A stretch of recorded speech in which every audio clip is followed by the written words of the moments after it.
I always knew the answer to everything is raw action. The answer to everything has always been raw action. My dad had a tweet about this. He said that raw action solves all. And he used to say this. I'll give you an example. If you're a farmer and you need rain for your crop and there's no rain, you can sit there and say there's no rain, we're all gonna starve. Or you can stand up and do a rain dance. Now, will your rain dance work?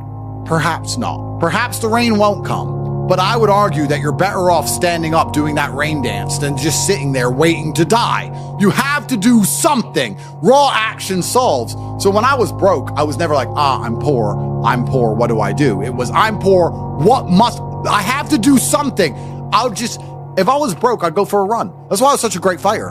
If I was broke, I'd sit there and go, I'm actually poor. How do I make money? Don't know. Where can I get some cash? Don't know. What work can I do? Don't know. Oh, I'll just go for a run then. And I just go for a 3-mile run. You just have to say, well, I have to do something. I can't just sit still and die. A lot of people are happy to just sit still and die or to go to sleep and take a nap. Well, if that's what you want to do, then you can stay a loser. That's fine. I'm glad there are losers, because if everyone had Lamborghinis, my Lamborghini wouldn't be fun to show off. I need you to look at it and feel the deep pain in your heart of regret and failure. That's the whole point of it. I need to drive my Bugatti and everyone be looking at it going, I'll never have one of those. And I can get all their energy and feel it all, and it makes me happy. Fantastic. So you can sit at home and do nothing. But when I was poor, I had to go for a run. I couldn't sit still or lift weights or do something. I couldn't even sleep. So raw action solves everything. And I understood that at a young age. But as you get older, you get to look back and you get to put your whole story together, the whole tapestry together. I knew I wouldn't stay poor. Did I ever think I'd get this rich? Well, I never said I wouldn't, but did I ever think it would probably happen at this level? No, but it's amazing how the compounding interest of just endless raw action adds up. I've never had a lazy day. I've never skipped work, never missed an email, never had a day off, ever.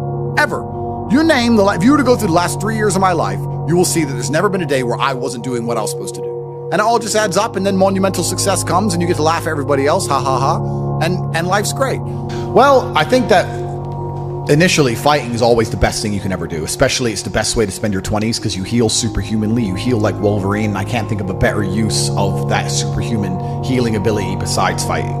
And it's going to teach you everything you need to know about personal accountability and hard work and overcoming fear and dedication and discipline. There's so many lessons to be found inside of fighting. And plus, it's the most respected sport on the planet. And I think that you'll learn more about yourself and more about life and more about the realities of how the world works if you're a fighter. So I think that's what's so fantastic about it. All of my wisdom and all the things I say doesn't come from books. It comes from life experience. And a lot of my life experience is the brutal realities of violence. So people say, oh, Andrew's so smart, Andrew's so wise, Andrew knows so many things. I've learned all of that simply through fighting. And if you're a warrior in life, the arena may change, but the battle never ends. It's just never ending. And you have to get used to fighting. You have to get used to being under pressure and under stress all the time and being the kind of person who can perform and smile anyway. And I'm glad I spent my 20s training because I can't think of something else. I find it amazing that, like, I speak to people my age and I say, in my 20s, I spent maybe, I don't know, let's say 3 hours a day. What's a decade of 3 hours a day? Let's say 10,000 hours. I spent 10,000 hours in the gym training. You're the same age as me. What did you do with those 10,000 hours?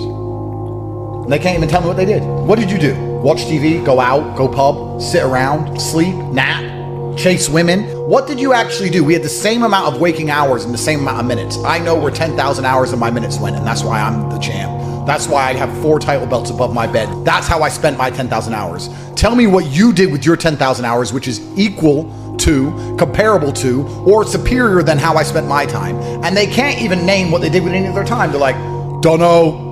So if you're 16, you need to be using every single waking minute towards things you're going to remember. You're going to remember training. You're going to remember working hard. You're going to remember trying to make money. You're spending your life and wasting your time doing things you're not even going to be able to recollect in a few years. You're going to wonder why you fall behind the people who don't waste time. Time is the ultimate currency. Time is money. Time is also strength and power and networks, connection. Time is everything. You can convert it. It's like malleable. Time is like Play-Doh. Yeah. You can turn it into anything. You can turn it into muscles if you go to the gym.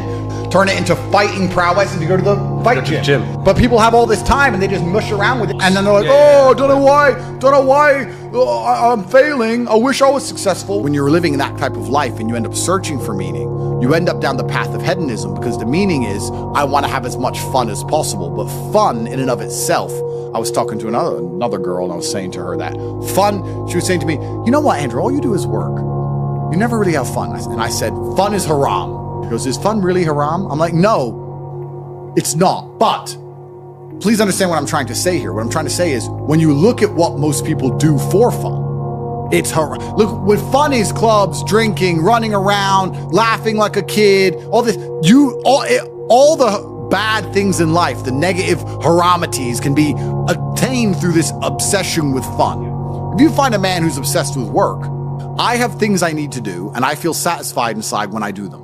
I have duty and I have work and I have obligations to fill and objectives to meet. I feel happy when they are done. That is my fun. My fun is clearing my emails, making $2 million in the day, buying another investment property I don't need, going to bed, training hard, eating right. That's my fun. Call me boring. That's what I enjoy. When you were talking about that lifestyle and what you end up searching for in that hedonism, you just end up searching for excesses, right? To have more fun, you want to get more drunk, go to more clubs, and it's just a black hole and it never ends and you end up destroying yourself. Yep. We need discipline, we need purpose, we need to have parameters set for us. And truthfully, as a person, you're happier that way. That's why I quit drinking. People think I quit drinking because I reverted to Islam. That's not why. I actually quit drinking 2 months before that. I was extremely effective on alcohol. I would drink 4 or 5 times a week because I'm extremely rich and I have a very good life and I'm in my mansion and I'm drinking. I was still world famous. I was still making millions of dollars. I was still in fantastic physical condition. All the videos you watched me from a year and a half ago, I still look like a bodybuilder. I still outperformed everybody. I didn't have a drink problem. I could easily quit. In fact, I didn't even want to drink most of the time. It's just a party going on. I was still monumentally successful on alcohol and I could continue to drink alcohol for the rest of my life. But I stopped because I thought, will I enjoy having less fun? Will it be fun to have less fun? Okay, that's all fun. But would it be fun to have less fun? And I said, maybe instead of spending all of our money doing this stuff, we should spend all of our money getting very regimented. We should have loads of members of staff and we should be up at exactly 7:46 and we should have a coffee ready and hot at 7:47 and at 8:01 we should go into the gym and we should finish at 8:27 and we should have all of it. We should have everything regimented and we should produce more content than ever before and become richer than ever before, but just remove the fun and have fun in not having fun and just being monumentally competent and effective. Okay, well, I'll try it. Let me try for 6 months to give up all fun and just be boring. And then I learned some very interesting things during that time. Firstly, I learned that the whole idea of drinking for being social is now gone. I think we're at the age where if you were 21 and you didn't drink, you didn't have a life.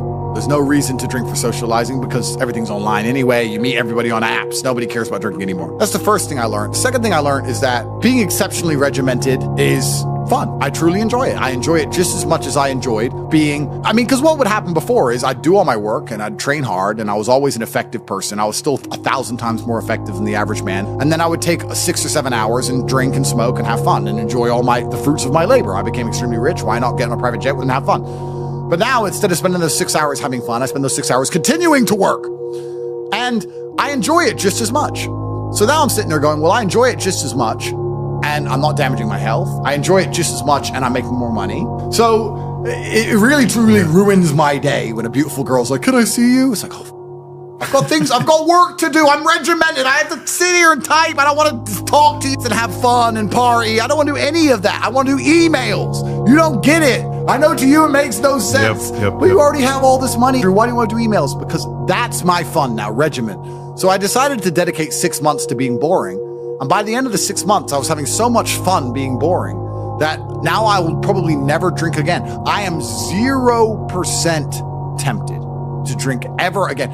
I'm 0% tempted by fun, which is what you said, and I completely get it. When someone goes, we're gonna go here and it's gonna be fun. I'm like, nah, you have fun. I'll do my emails. You enjoy. I don't want to go to clubs. I don't want to go to some party. I'm not interested in traveling. I'm not interested in seeing anything. I've seen it all anyway. I've been everywhere. Like, who cares? I'm above it all. I'm over it all. I want to run my empire and I want to spend time with people I love and I want to beat my brother at Uno and that's it.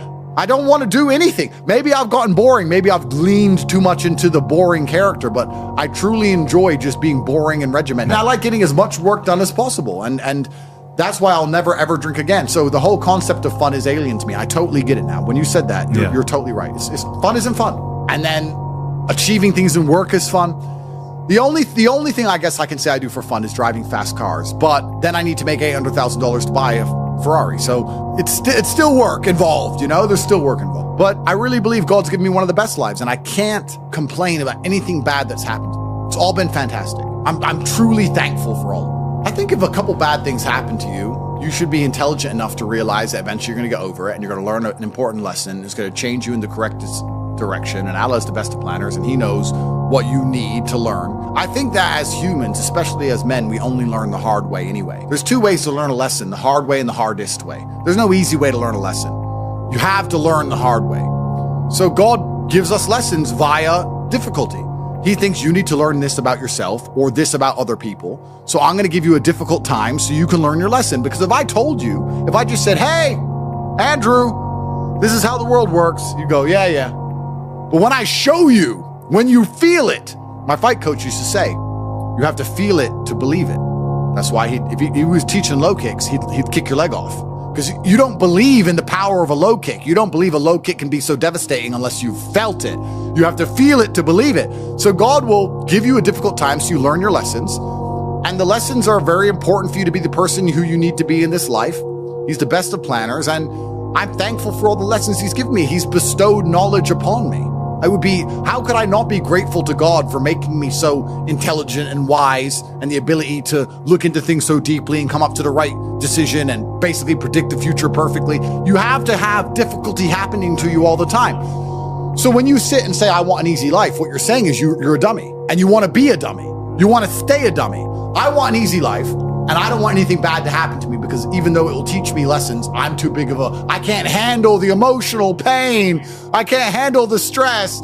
I don't want to be a dummy. I want to be smart. If I want to be smart, then hurt me. I just know that I become a more formidable, more competitive version of myself after every single bad thing that's ever happened to me. It's one less thing to fear. It's one less thing to be worried about. I've done it before. Because it's also very interesting, because you talk about wisdom, you use the word wisdom, and I appreciate the compliment. I don't read books. I never read a book because I don't have time. All of the wisdom I have, all of this knowledge I speak, all of these things I say have been learned through basically difficulty of life, through professional fighting and being poor and all bad things happening to me and struggle. All of my lessons have been bad things, bad events, bad scenarios, bad situations. Pain, suffering, anger, resentment, all of these horrible emotions are how I've learned everything.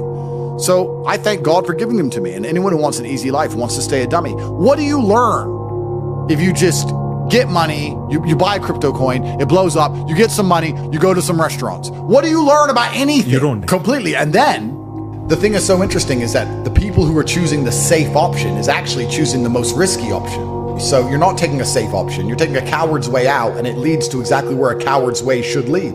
Cowards in the end do not get to enjoy the shade of the olive tree, because unless you fought in the arena, unless you've been a gladiator, you never get the peace of mind and peace of heart, which is afforded from bravery.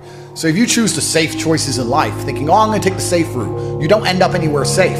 The safe option doesn't work anymore. You need to take risks. You need to try and start your own business. You need to go all in on things. You need to go wild. You need to be a man who's not afraid to stand up and think, fuck it, it's all on my back and I'm going to find a way to pull this off. Because any other way, any other option in the world today only leads to a bad scenario. Yeah. The safest thing you can do are the riskiest things. That's the now scenario we're in. Every single gamble I've taken, which was seen as risky, all paid off for me because I dedicated myself completely.